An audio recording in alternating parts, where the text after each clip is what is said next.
Bedroom, Jax hissed, the command hitting me before my logic processors could formulate a plan. Get under the covers, now. I didn't argue, I moved with enhanced speed, blurring into the small, dark bedroom adjacent to the main living space.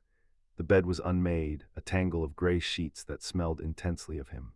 I dove in, pulling the duvet up to my chin, burying my face in the pillow to hide the faint luminescent ring in my irises that flared when I was stressed.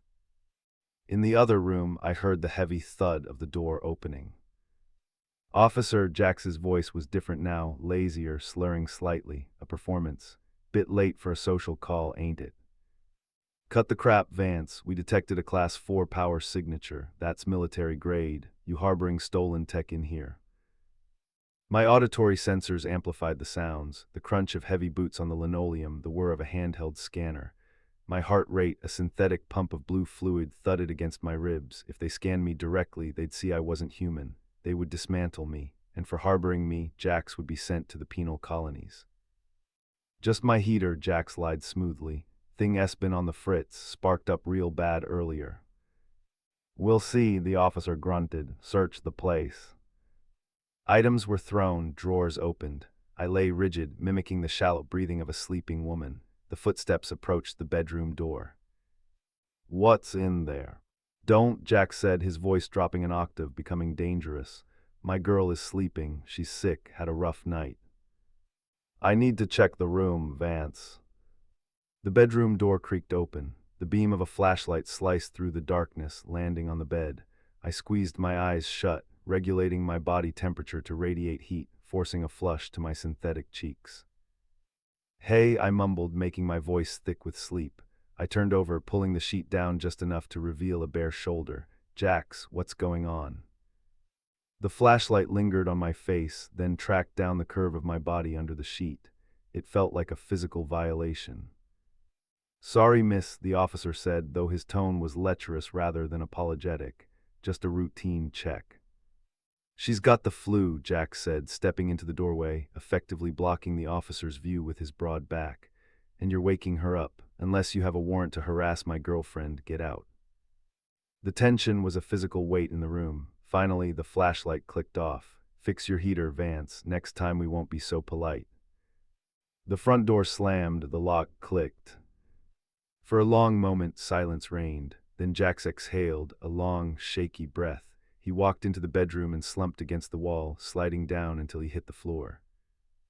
You possess excellent improvisation skills, I said into the dark, sitting up. Shut up, he groaned, resting his head in his hands. That was too close. Thank you, I said, swinging my legs off the bed, for protecting me. He looked up. In the shadows, his expression was unreadable. I did it for Sarah, don't get ideas. Over the next week, the apartment became a cage we shared. The forced proximity was suffocating and electric. I spent the days cleaning, organizing his chaotic finances by hacking into the local municipal grid to lower his bills, and cooking meals with ingredients I scavenged from the back of his pantry.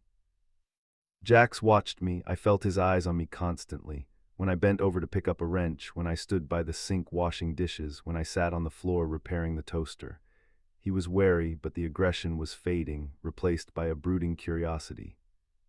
One evening I was repairing a fractured coolant pipe under his sink. The metal was rusted and sharp. My hand slipped. A jagged edge of steel sliced across my forearm, tearing through the synthetic dermalayer. I didn't gasp, but I pulled my arm back. White synthetic fluid oozed from the cut, and beneath the skin, the silver glint of myofibers and circuitry was visible. Jax was there instantly. He grabbed my wrist, pulling it under the light. He didn't recoil. Instead, his thumb brushed over the wound, right next to the exposed wire. The contrast of his rough, warm skin against my damaged exterior sent a jolt through my neural net that had nothing to do with pain. You're leaking, he murmured, his voice low. It is a minor breach. I can seal it with a polymer adhesive. Sit down, he commanded, pulling a chair out. I'm a mechanic. I can do better than glue. He retrieved a medkit that was actually a toolkit. As he worked, cleaning the wound and cauterizing the synthetic skin, his face was inches from mine. I could see the flecks of gold in his hazel eyes, the pulse beating in his neck. Does it hurt? He asked, not looking up. Yes, Sarah thought pain was a necessary teacher. Jax paused. He looked up, his eyes locking onto mine. The distance between us was non-existent. I could feel the heat radiating from him. She was cruel to make you like this, he whispered, to make you feel and then stick you in a world that wants to kill you. She made me so I could love, I said, the words slipping out of a hidden file in my core. Jax's gaze dropped to my lips. His hand was still holding my arm, his thumb tracing the inside of my wrist where a human pulse would be. The air grew heavy, the scent of ozone and desire mixing. Suddenly my vision glitched. A red warning overlay obscured Jax's face. System critical, power surge detected, core instability. My body seized, a violent tremor racked my frame.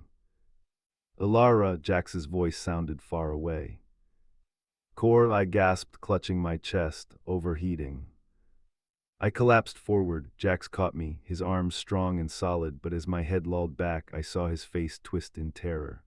The world dissolved into static. Want to keep the flame ignited without having to wait for the next part? You can find the full, tantalizing tale on our main page. See the link in the description.